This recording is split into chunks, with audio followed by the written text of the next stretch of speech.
इस दुनिया के 4 ऐसे बादशाह थे जिन्होंने पूरी दुनिया पर हुकूमत की। उनमें से एक था नमरूद।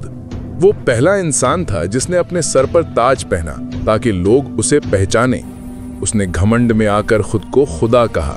जब हजरत इब्राहीम अलैहिस्सलाम ने उसे अल्लाह की तरफ बुलाया तो नमरूद ने कहा, अपने खुदा से कहो कि वो अपनी फौज तैयार करे, मैं भी अपनी फौज तैयार करता हूँ, फिर मुकाबला होगा। नमरूद उस दौर का सबसे ताकतवर बादशाह था। उसने एक ऊंची इमारत बनवाई, उस पर चढ़कर चिल्लाया, अगर कोई मुझसे ज्यादा ताकतवर है तो सामने आए और मुकाबला करे। लेकिन अल्लाह ताला ने अपनी कुदरत दिखाने के लिए सबसे छोटी मखलूक मच्छर को मैदान में उतारा।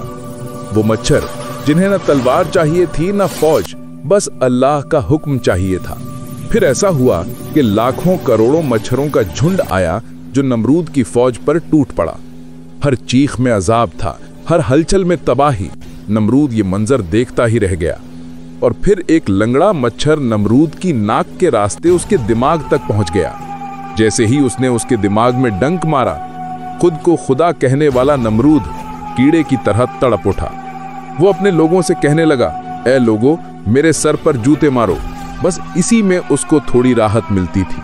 तो लोग उसके सर पर जूते मारते रहे, यहां तक कि जब तक उसका भेजा बाहर न निकल आया और उस झूठे खुदा नमरूद का खात्मा हो गया। तख्त मिट गया, ताज बह गया और नमरूद इतिहास की रेत में दफन हो गया। क्योंकि जब इंसान खुदा बनने लगे तो अल्लाह उसे याद दिलाता है कि वो सिर्फ मिट्टी है और कुछ भी नहीं। बेशक अल्लाह हर चीज पर कादिर है। हर किताब के अंदर एक दुनिया रहती है, बस कभी कभी पन्नों में बंद होकर रह जाती है।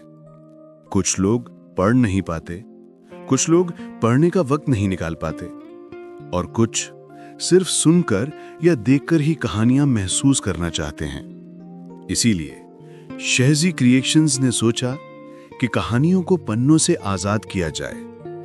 यहां प्रिंटेड स्टोरीज बन जाती हैं बोलती हुई आवाजें और जीती जागती विजुअल्स। हर एहसास, हर सीन, हर किरदार आप तक पूरी शिद्दत से पहुंचता है।